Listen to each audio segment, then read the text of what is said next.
Why am I saving $1 a day, or at least investing $1 a day? Because I believe that anybody, and is anybody, should be able to at least save $1 a day in something. Now, if you're not able to save $1 a day, say for example, you are one of those people that only have $1,000 in the bank or less money in your bank, right? You're not able to save anything. You're living paycheck to paycheck. Saving and developing the habit of saving $1 a day can and will change your life. It changes your life so much better because once you start saving only $1 a day, maybe you'll start feeling good and be like, oh, if I can save $1 a day, I can maybe save $2 a day. Maybe I can save $4 a day. Maybe I can save 8. Maybe I can save 16, 24. All of a sudden it starts becoming this huge habit. And you're thinking, oh, I don't even know how I can even save $1 a day.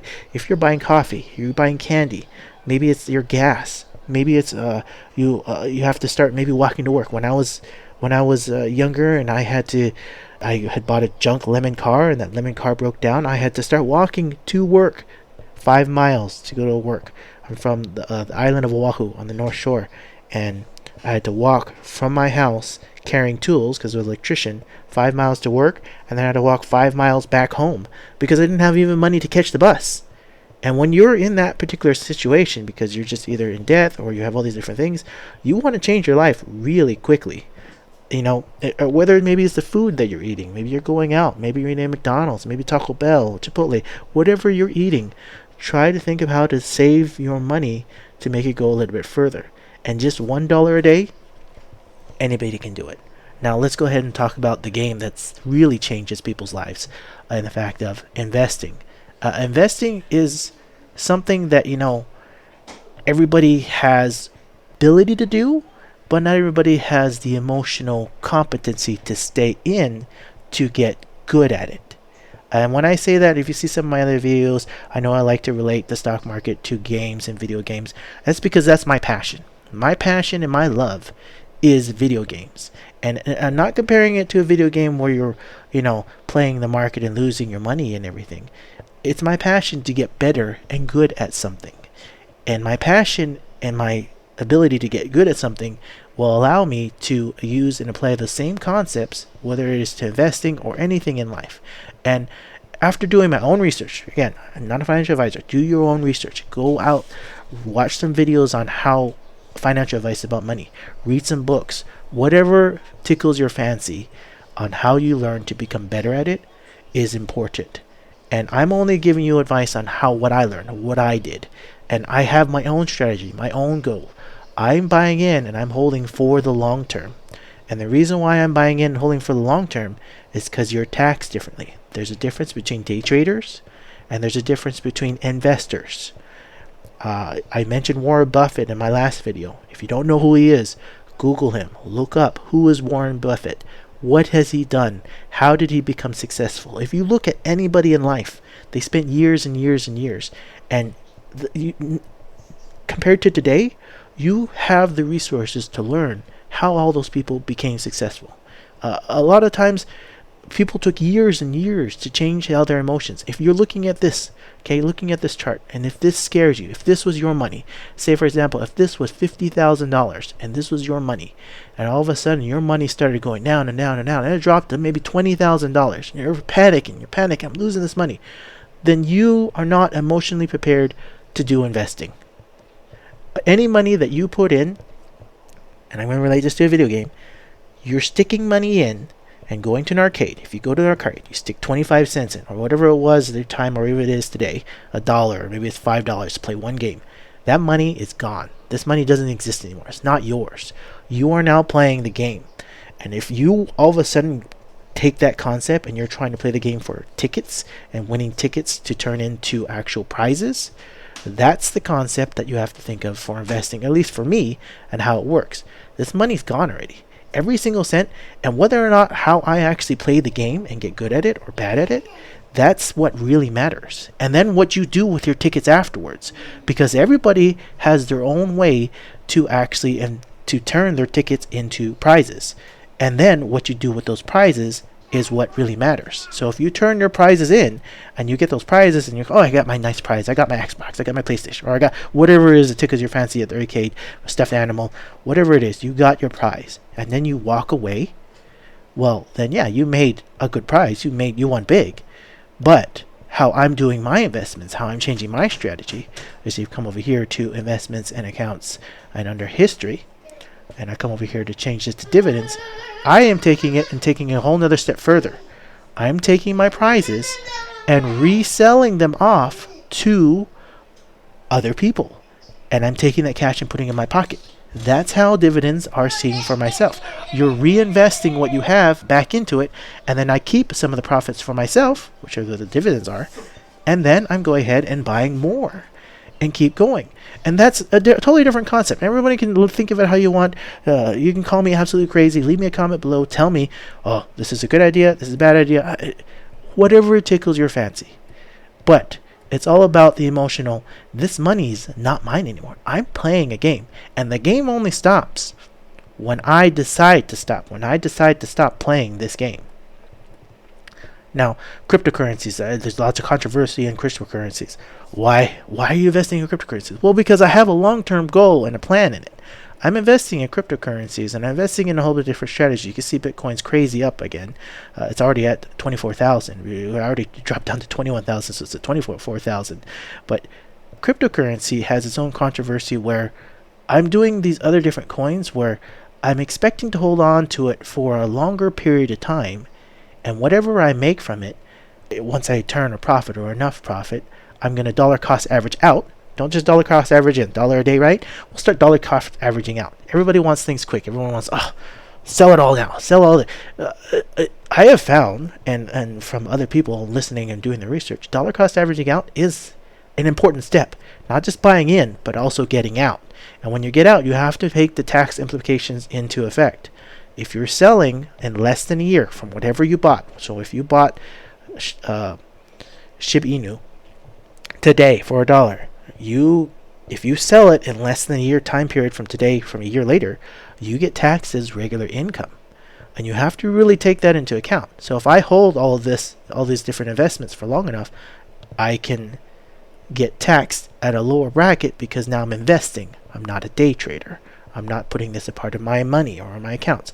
And taxes are a whole nother level and a whole nother game in itself. But the main reason why I have crypto, and you can see right here, if you move this little decimal point, enough decimal points over, and then you take into account how much I have.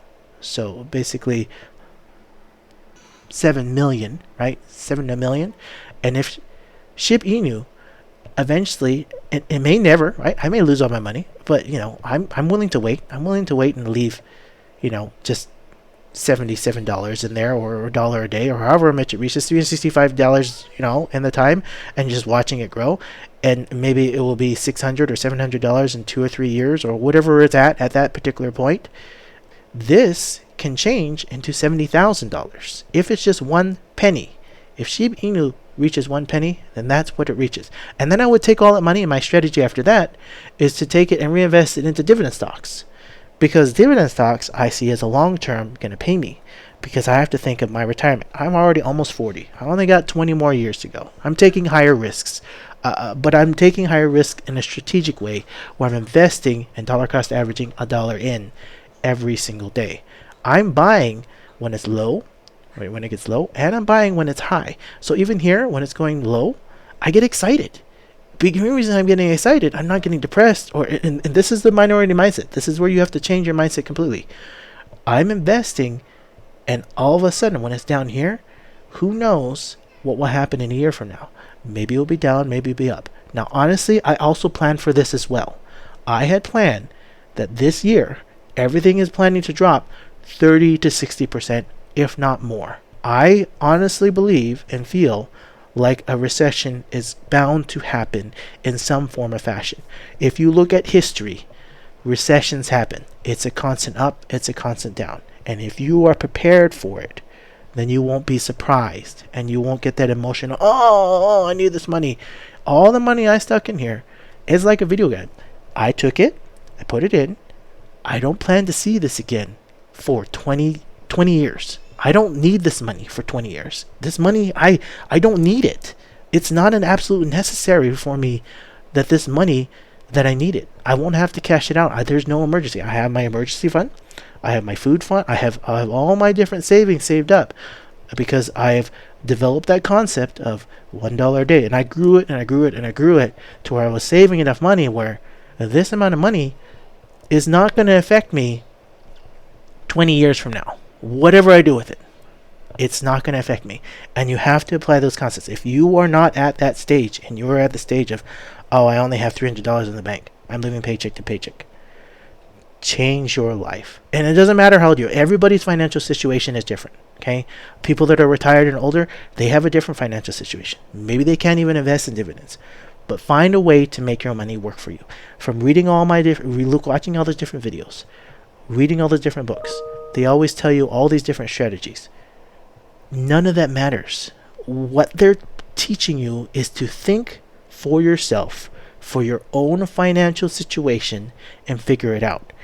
Everybody plays the video game differently. Okay? And maybe this may not relate to you, but it relates to me. Go in, and I'm going to use World of Warcraft. Lots of people know what World of Warcraft from Blizzard is. Some people like to play the game and do quests, and they go out and they do their own quests, and they get all their different items, and they level up by doing quests. And some people, which are very different, like myself, I didn't do any quests. Why? Because it was slower. It was slower because it takes time from run to point A to point B, talk to the person, do all these different things, and I timed it. I actually leveled up level 60 characters at the time when they first released Classic, the original vanilla, and I was the first level 60 on my server because I didn't do quests. I just grinded and killed creatures. Now that might be boring, that might be crazy, but everybody plays the video game differently, and they play it in different sectors, and they go and they level in different places, and they play the game differently. Well, start thinking outside the box and thinking of, well, how can I make my money work for me and for my situation? Well, investing is a whole nother beast in itself. It's all about history, it's all about research, and it's all about knowing what you're doing and then fighting and beating that emotional roller coaster. And when I say fighting and beating that emotional roller coaster, it's the same thing like video games. When you're playing a video game and you're fighting and you're fighting, you get that boss. It's unstoppable. You can't pass him. Okay, and then eventually you build up your skills, whether it's your hand skills or eye coordination, or you figure out that you need a special item to do certain things, and you pass that. They pass that level, and you keep going, and the same thing happens again. The same loop. You reach another boss. You can't beat him. You can't figure it out. Well, it's a constant learning process. The same thing for stocks. And all of a sudden, here's the biggest emotional roller coaster right here. Everyone's like, panic sell, panic sell. Talked to my friend the other day. He's like, oh, you should sell everything, because Silicon Valley Bank is going bankrupt, and there's going to be bank runs, blah, blah, blah, blah. Well, if I had sold back here, it has been shown, and research has been shown, if you sell out, instead of getting a normal average 10% return every year from the stock market if you're doing dividend investing, you actually have way less. Sometimes you even have -6, because you have to remember, when you're buying and you're selling, a lot of people do not think of taxes. If you're forgetting about the tax implications, or you're forgetting that there's hidden fees on every single one of these applications, Robinhood, Webull, TD Ameritrade, all of them, they all have it. They say that they're not getting any trades for when you go ahead and you buy stocks. It's commission free, but that's not entirely true. Of how does Robinhood make its money? How does it succeed? Maybe you should look it up and research it. I know how they make money, but look it up for yourself. Don't ask me. I could be wrong. I did my own research, and they can change their strategy, and they will, because you have to understand, Robinhood is not looking out for you. They're looking out for themselves. But the main reason I picked Robinhood is for the fancy and easy capability, the fact that I can schedule everything, and the fact that it is commission free for these lower investments for myself, so I can do my experiment of $1 a day in cryptocurrencies and $1 a day in the stock market on different dividend stocks. And I still can see the benefits of getting paid out with dividends. And I have that long-term goal. I have that long-term plan. And then I'm going to turn my cryptocurrencies into dividend stocks. Or there's another strategy that I've been playing with, because I've been doing my own research. Let's say, for example, Luckily, one of these stocks turns into millions and millions of dollars. I can go ahead and I can donate it to a charity, because if you donate money to a charity, the charity does not get taxed. And why do people donate money? If you had $1,000,000, there's this video that I was watching. You can go find it somewhere. I don't have it right now, but do your own research, and maybe it's not true. So cross-check those references and make sure that is true. But say for example, you donate $1,000,000 to a charity. Well, first you have to talk to a financial advisor. You have to talk to a tax or a lawyer. I don't remember exactly, but I saved that video for myself for later to go ahead and look at it, because it's a possibility for me if that ever happens. Maybe it'll never happen. Maybe I won't ever make it big. But that's okay. I don't mind. I'm playing the game. This money I don't need. If you need that money, you shouldn't be investing. The concept of, if you can't afford 5 of them, you shouldn't buy even 1 of them. Now I'm going to take this a step further. If you can't afford 10 of them, you can't afford 10 phones, you shouldn't even be buying 1. If you can't afford 10 tacos, you shouldn't be buying 1 of them. Okay? Apply this concept to your life, and it will change your life significantly. If you can't afford 10 items of the exact same thing, then you should not even be buying 1 of them. Because you can't afford to invest, you can't afford to save. You're living paycheck to hand to mouth, and you're playing this game of, I'm forever not going to make it. Now you can play a totally different game, right? If you're going to listen to or read Robert Kiyosaki, Rich Man, Poor Man, and he talks about real estate, that's a different game, and that's a whole nother game in itself. And that one is a very big roller coaster, because you have to be able to learn to manage debt. If you can manage debt and you have solid emotions, you will never afraid of always being in debt, and the fact that, if I can't make the next payment, I could lose everything. If you can't handle that, then you probably shouldn't be in the real estate business. And that's a totally different game in itself, and a totally different beast. I don't see myself in the current moment in time being a real estate landlord. Maybe that might change when I have enough money to do so. But in my current financial situation, I can't afford to do that. And because I can't afford to do that, because I can't afford to risk my family and my family's livelihood. If you can risk your family's livelihood, and you're willing to gamble with not just your own life, but with everybody else's life, and they're all on board, then go for it. Because if you have a spouse, you're married, or you have a family, or whatever it is, whatever situation, talk to them and make sure they're on board. Like, before I even started investing, there was a huge controversy in my family. It took me a long time to convince my wife to let me even invest $1 a day in even 1 stock, because she was like, whatever money you're putting in there, it's going to be gone forever. It's gone. I don't even want to think about it. And it's true. Take this concept. And it took me months to convince my spouse before I could even start this. Because I wanted her to be on board. Maybe you can do it yourself. Maybe you have those solid emotions. But we're all human, and we all have this emotional roller coaster of going up, going down. Things can change in your life, and your financial situation can change. And maybe tomorrow I won't be able to invest $1 a day in it. But because I have several different plans and backup plans, again, I don't need this money. I can just stop putting money in, and I can just start turning off my scheduled investments, and I can just hold on and wait. It's just a hold and wait scenario. My particular financial situation is not like that, so I can keep investing. Or maybe I lose my job tomorrow, right? Recession's happening. Everybody's getting laid off. Tech companies are laid off. Everything's coming to a strange situation. Well, I can still just stop my investments and change my plan, because you have to be dynamic. You have to be willing to change and accept change. Have a backup plan.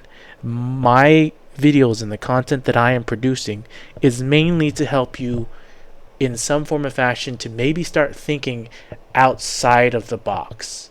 When I was younger, one of my uncle, he's an orthopedic surgeon, doctor, and his wife is a pediatrician.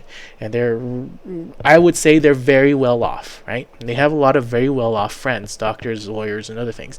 And so my uncle in Hawaii, I would go to him, and we were having food or dinner at their place. I think it was a Thanksgiving night. And he brought one of his friends, and he gave me a very important lesson when I was a kid. And his lesson that he told me was, if you want to be successful in life, learn many skills, learn many trades. And I took that to heart, and I learned to do many different things in my life. For example, I learned and was a chef for 5 years. I learned and was an electrician for 8 years, certified journeyman electrician. I've done many different things. I've worked many different hard labor jobs. I've done construction. Because I had to make money for to make sure that we keep our home. There's so many different skills that you can learn. I know how to be a farmer from my mom. I knew how to grow plants. I was really good at growing food. All these different skills I have kept, and I've kept doing them, such as like building and fixing computers. Now, a lot of people will rag and go and say, oh, you're a computer gamer. You don't do anything with your life. You're worthless, or whatever it is. If you really look at gamers, they have been through all the ups and all the downs. To be a gamer and to be a good gamer, you have to fail a lot. And I really mean a lot. And I'm going to compare this to my spouse, my wife, who she doesn't like video games. But the main reason she doesn't like video games is she doesn't like losing. She likes to win at every single thing. So when she plays her games, which is like a Monopoly-like game, she has to win every single time. And if she doesn't win, she will keep playing until she wins. But she doesn't like the losing fact. And if she loses, she'll just stop playing. Which is a concept that happens to a lot of people. You play and you lose. Well, the stock market's the exact same way. So how am I relating to this? Well, right here, you lost. And if you lose, and then you quit, and you don't get back on, or you don't keep trying, that's the same concept I'm applying here from video games to investing to the stock market. You have to be willing to lose. And as a gamer, you lose a lot. And as long as you're a gamer that has the mindset to think, like there's definitely some mindless games out there, but even those mindless games, they teach you a lesson as long as you're willing to learn from it. Every single one teaches you. Now I'm going to come over here and I want to relate to a particular movie, and that's Ready Player One. Now, some people really like this movie. Maybe some people didn't like this movie. But there's so many lessons in this movie, Ready Player One, that can be really relate to a lot of different people. And I really mean that in the fact that think about how he became number one. He learned the history of the life of the creator. He did his research. He practiced and he worked hard and he did his research. Those same concepts, if you apply them in life, because he had to know where the Easter eggs were. And I'm sorry if I'm spoiling the movie for you or giving away any hints. If you don't want to do that, go ahead and fast forward with this video or don't watch anymore, or go watch the movie first and then come back and listen to this particular session that I have. And the fact that he had to do all of his research to learn this particular the game itself, right? He had to learn the CEO's background. He had to learn what was important to him. He had to learn where he was going. The same concepts have to apply to games as well. In video games, a lot of creators, they put little Easter eggs all over their place. And if you're willing to go and learn those Easter eggs, that's how some people get ahead in the same concepts of stocks. Learning where the company is going and where the future is going to go, and find the Easter egg and be there at the right time and the right moment in wherever it is in history or in time to get ahead. It is work. And he spent the time, he's going to the library, digital library, he was researching, he was finding, and he made friends. Okay? He didn't just do it himself. He made friends and he got there together. And that's kind of where, and I'm gonna disclose this in the fact of the main reason why I started doing YouTube is because my spouse didn't want to talk to me about this. Okay?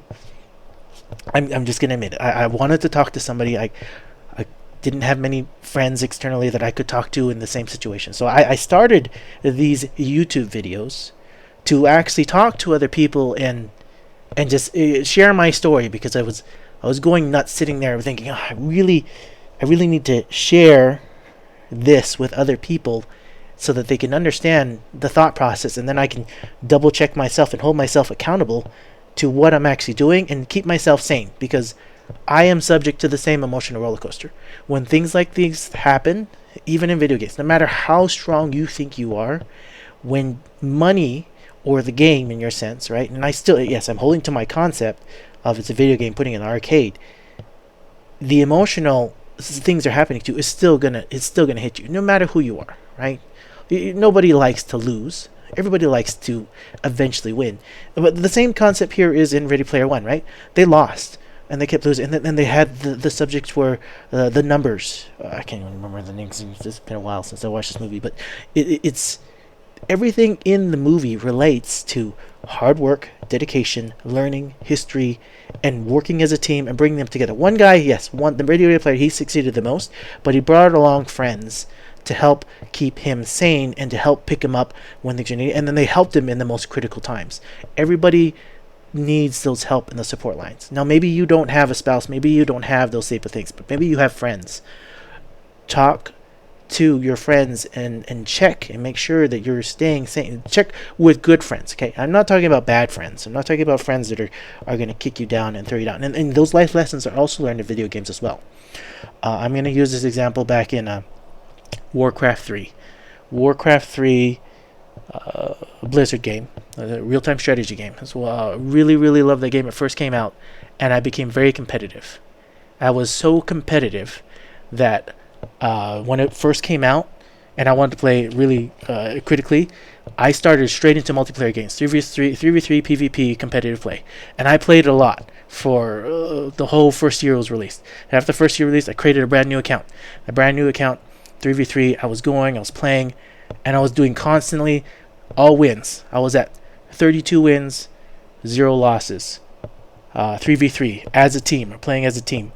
And to critically hit on this point, how much I was playing and how much I enjoyed the game, one of the games, both my teammates left. And one of the features in Warcraft 3 is you could play your other teammates. So one was a night elf, one was orc, and one was human. And I could play them. And the other team was all messaging me saying, "Oh, you just leave, you're going to lose the game. Just leave." And I was like, "No." And I typed back and I said, "Just watch." And that was the only thing I said. And then I'm all playing, and they hero rush me in the very beginning of the game. They hero rush the orc encampment. The nice thing about orc encampment is they kind of have the near best of defense in the very beginning. And because I always played random, so I knew all the races, I had my each strategy for each one of them and my each different goal. Now this applies as well to stocks and investing, because you have to have a strategy for every single one of these, and they're all different. Count them as different races, count them as different things. As the game went on, I won the entire, and I wish way back then, it was years and years ago, there was a record feature. I wish I had recorded it and kept it, but I didn't keep it. But to the point of there are good people and bad people. As it kept going, I went on and I was at 46 wins, 0 losses. And around the 47th game, I was playing it, and one of my teammates left.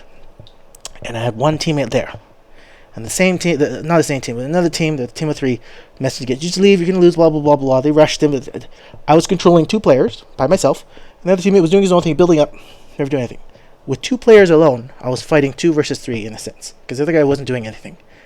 I beat 2 of the other players, and right when I'm fighting the 3rd player, my own team, I'm not watching, he starts destroying his own buildings. And not just his own buildings, he starts destroying my buildings, and the one person's player that left buildings as well.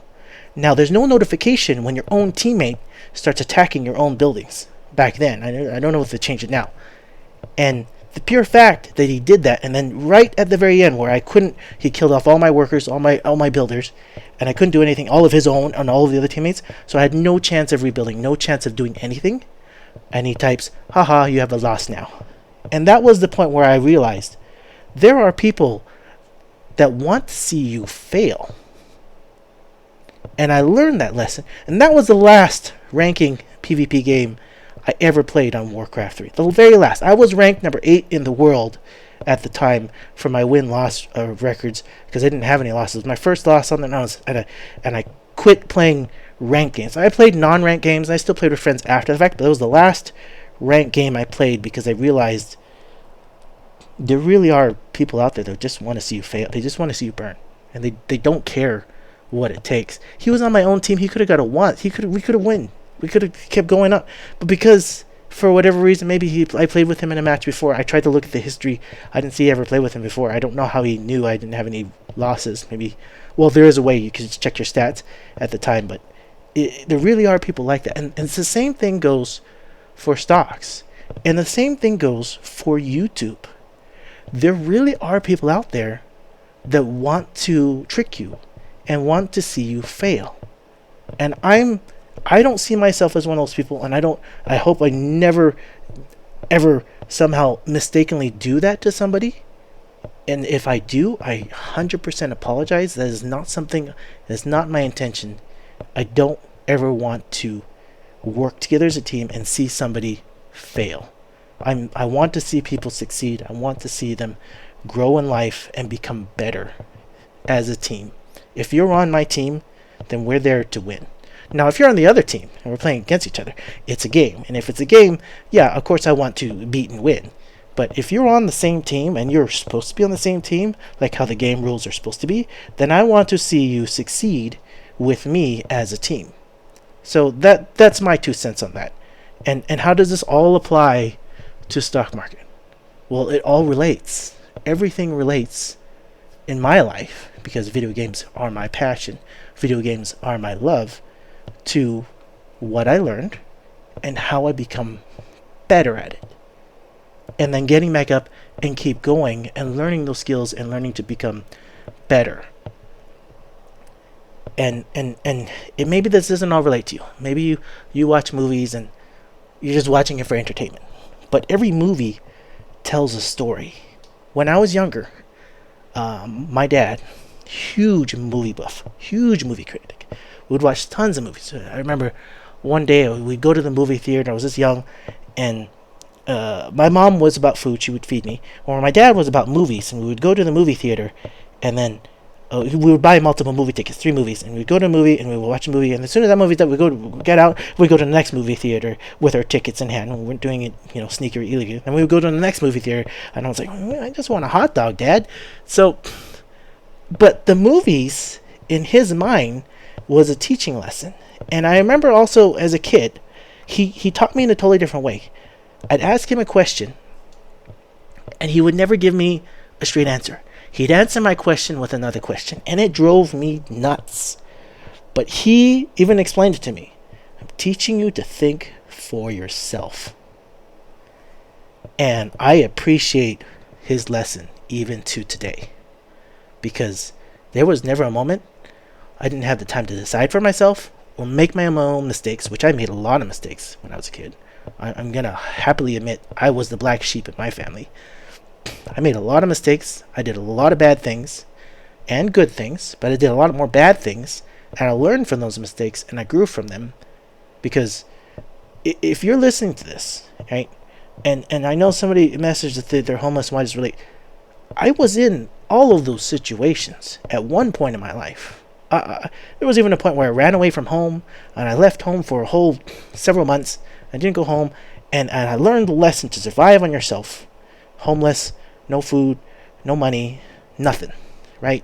I learned that lesson when I was a kid, when I was young. My plan was to go out. You can think of, this was my goal. Like, those trash men that used to get on and jump on the back of the trucks and pick up those trash cans and put it in. That was my dream job. That was one of my dream jobs. I wanted to sleep on the road, so I was training myself to literally lay down on the asphalt and sleep, because that was my mission. Was I wanted to be hard, I wanted to be tough, I wanted to be strong like those garbage men and pick up those huge garbage and put it in. And my dream just disappeared when they had those automatic dump trucks come up and pick them up and put it in, and then they no longer had those guys that were hanging off the back of those dump trucks and going around. I was like, oh, my dream just disappeared. So I had to have a new dream. So I was like, oh, maybe I want to be one of those 16-wheelers, those big, drive across the country. I was like, oh, that sounds like a good job. And then sometime around when I was mid-age, I had this dream of these, it was very vivid, where those trucks were driving on their own automatically. Years later now, today, that's already happening. They have trucks that can automatically drive. They're replacing them. But, I mean, that dream of mine is still there and valid. But then some of the humps that came into place when I was younger is, oh, $80,000 or plus more to buy one of those things. I'm never gonna make that much money when I'm a kid.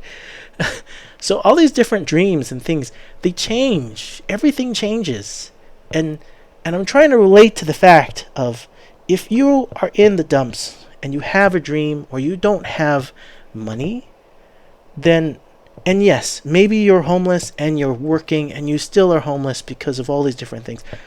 Think for yourself of how to get out. And if you can't think for yourself, find friends like Ready Player One to help you get out. And if you can't find good friends, back to the World of Warcraft 3, that are willing to play with you as a team and be there to help you out, and they're not there to see you fail, right?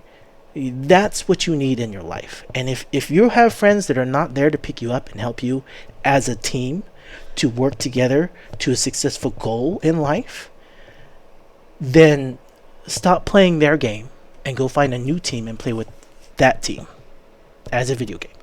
Otherwise, you're going to always be hit down. You're always going to be not making it. You have to find those real friends. And you're going to ask me, well, how do you find those real friends? You make mistakes. You make friends with the bad ones, and then you make friends with the good ones, and you know which ones are good and which ones are bad by making those mistakes. Oh, I don't want to get hurt. I don't like people. Well, yeah, I'm an introvert too. I'm not as social and outgoing as other people in that sense, but you have to learn. If you want to succeed, you have to make sacrifices. You have to find your dream and change it. And the same thing applies to stocks. I have no illusions that this may completely 100% fail. And I plan for it, right? I plan for it because all this money is not mine anymore. I put it in. It's gone. It doesn't exist in my category.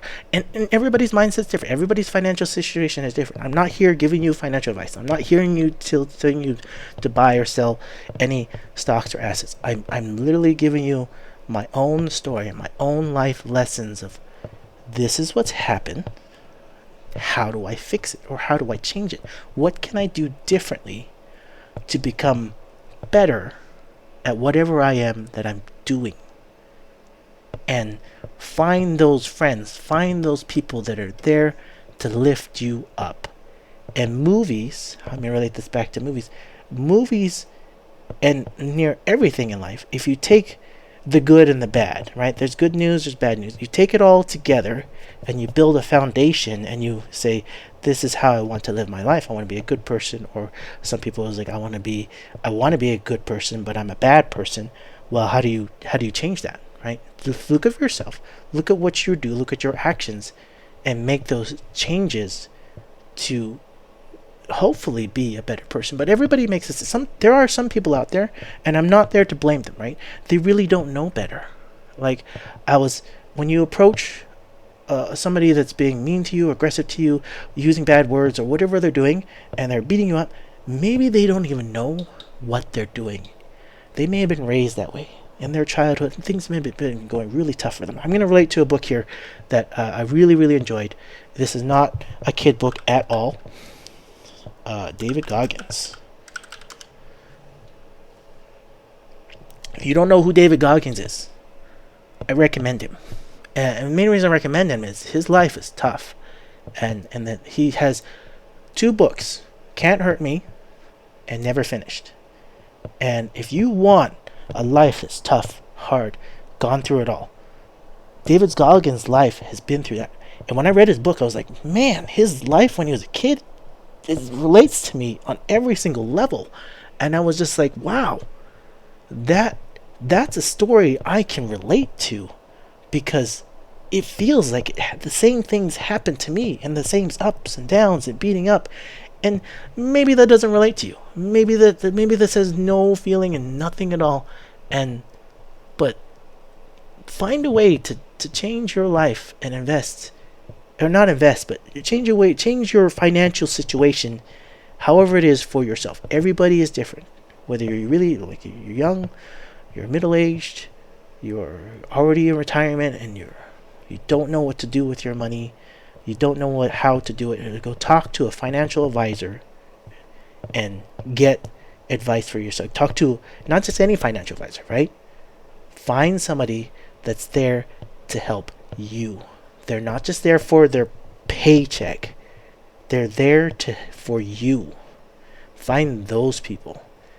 Well, no, tell me, I don't know how to find those people. Well, make the mistakes and start learning to find the people that will help you get to where you need to be. And if you can't find them, then you're in a very, very tough situation. But I believe that there are definitely people out there that want to help in some form or fashion. If you liked this video and you stayed here to this point in time, please go ahead and feel free to leave me a comment. Tell me what you like, what you didn't like, how I can improve. I'm here to make better content that's more enjoyable. Feel free to click on the like button. Don't forget to subscribe. Thank you so much for being here. You all have a wonderful rest of your day, and we'll see you all in the next video.